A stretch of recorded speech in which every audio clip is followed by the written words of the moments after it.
안녕하세요. 아는 전도사 피비입니다. 이 시간은 창세기 38장 함께 나눠보겠는데요. 오늘은 특별히 유다와 다말의 이야기가 전개됩니다. 마태복음에 예수님의 족보가 나오는데 거기에 몇 명의 여자가 등장하죠. 4명에서 5명. 근데 그 중에 한 명이 다말이에요.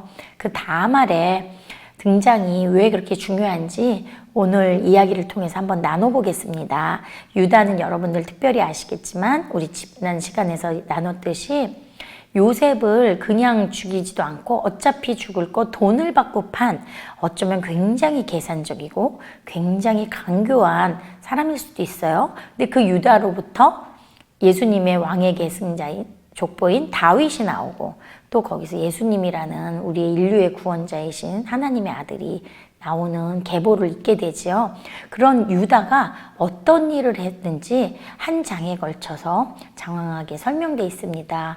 그 유다가 다말과 있었던 일을 함께 살펴보겠습니다. 잠깐 성경 읽어보겠습니다.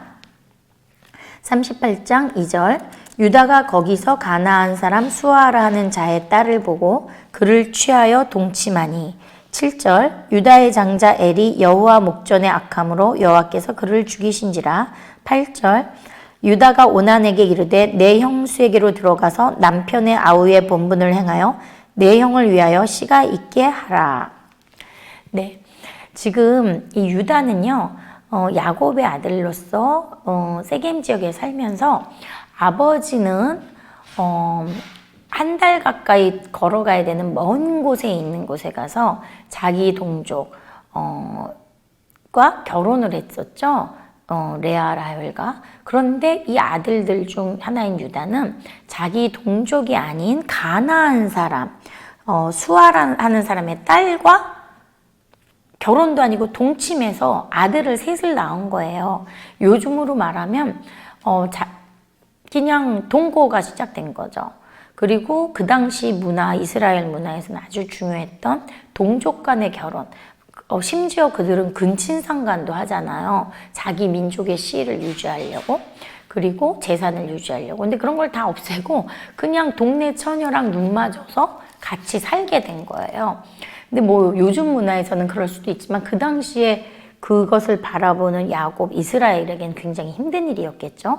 자기 아들, 자기 형 에서가 가나안 그 일대 사람들과 결혼을 하면서 아버지 이삭의 마음이 힘들었던 것을 야곱은 알고 있잖아요. 그런데 자기 아들들도 결국은 또 그런 일을 하는 거예요.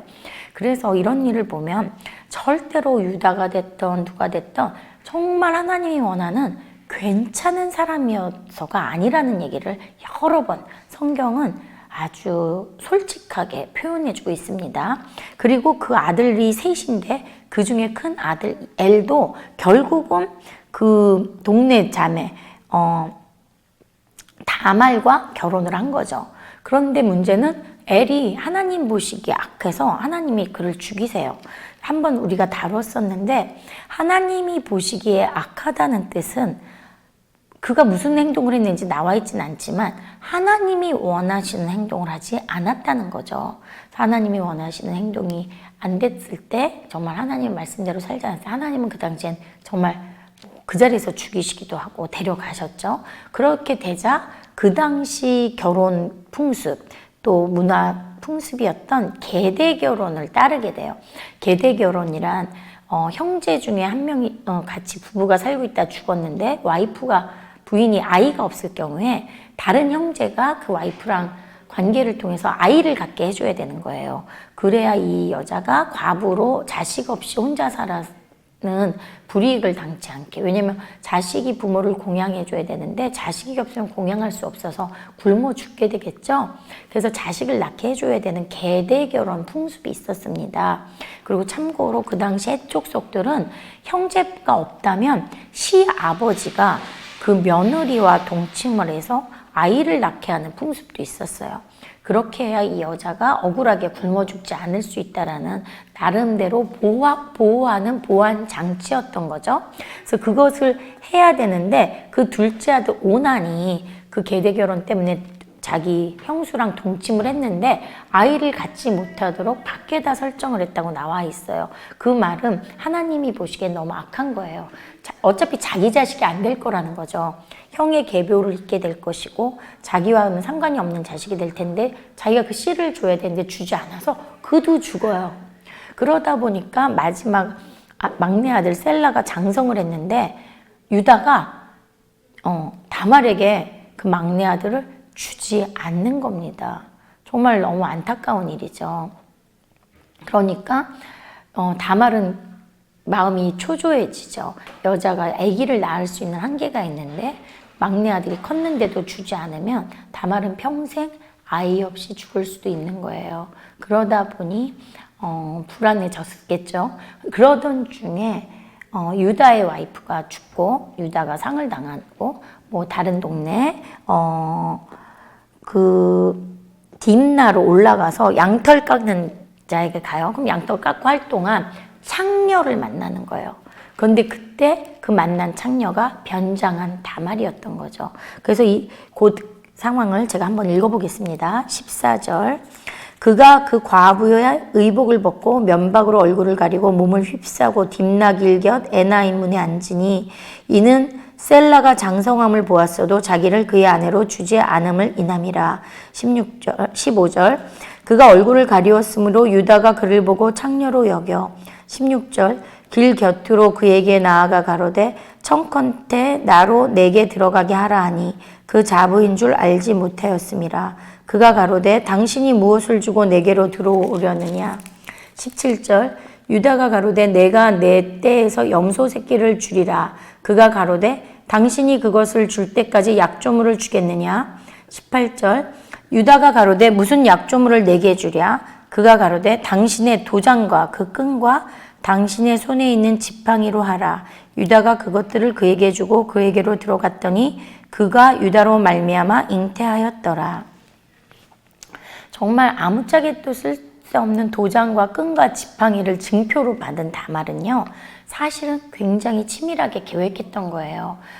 막내 아들 셀라가 장성했어도 주지 않는 그 아버지 유다가 엄청 원망스러웠겠죠. 유다 입장에서는 두 아들이 죽었는데 막내 아들까지 줬다가 또 변을 당하지는 않을까 고민도 됐을 거예요. 그렇지만 다말 입장에서는 그 당시 문화로서는 당연한 자기가 받아야 될 권리였죠. 그래서 씨를 받아서 아이를 가져야 되는 권리를 받지 못하고 있었기 때문에 기회를 엿보고 있었던 거예요. 마침 시아버지가 상처 입고 양털 깎는 데로 온다는 소식을 듣고 변장하고 나가서 창녀 행세를 했던 거죠. 그래서 염소 새끼를 달라고 했는데 즉시 줄 수 없으니까 오히려 유다만이 알 수 있는 유다의 증표가 되는 도장과 끈과 지팡이, 정말 다말에게는 아무 소용이 없는, 아무 재정적인 도움이 되지 않는 그것을 받고 몸을 판 창녀 역할을 해서 자신이 씨를 가짐으로써 그 집안의 대를 잇고 자기 자신을 보호하고 마침내는 예수 그리스도의 계보에 오르는 역사를 만드는 사건이죠. 그래서 잉태를 했고요. 유다는 또 무슨 잘못을 했냐면 아시겠지만 자기가 상처 입고 그 쾌락을 쫓아서 창녀를 산 거예요. 정말 하나님이 원치 않은 방법을 썼던 거고, 염소 새끼를 주고 끝내려고 그랬는데 당장 못 주니까 자기 소지품, 도장과 끈과 지팡이를 줌으로써 나중에 자기가 절대 도망갈 수 없는 증표가 돼버렸죠. 그렇게 해주고 하룻밤에 쾌락을 했는데 그 다음에 염소 새끼랑 바꾸려고 했더니 못 찾았어요. 보통이면은 빨리 바꿔서 자기 소지품을 찾아야 되는데 좀 망신스럽고 자기가 잘못한 게 드러나기를 원치 않았던 거죠. 그리고 세월이 흘렀는데 어느 날 소문에 다말이 임신하였다는 소문을 들었죠. 어떻게 과부가 임신을 하냐 해서 불사르라 라는 명령을 하는데 이제 두 가지 해석이 있어요. 하나는 불살라 죽이라는 것이고 또 하나는 화상 같은 걸 이마나 얼굴에 입혀서 이 여자가 가늠한 여인이라는 아주 치욕스러운 벌을 주라는 거죠. 그런데 그때 다말이 내놓은 징표가 그 시아버지에게서 유다에게서 받았던 도장과 끈과 지팡이라는 것을 보여줌으로써 결국 유다는 고백하죠. 네가 나보다 옳도다.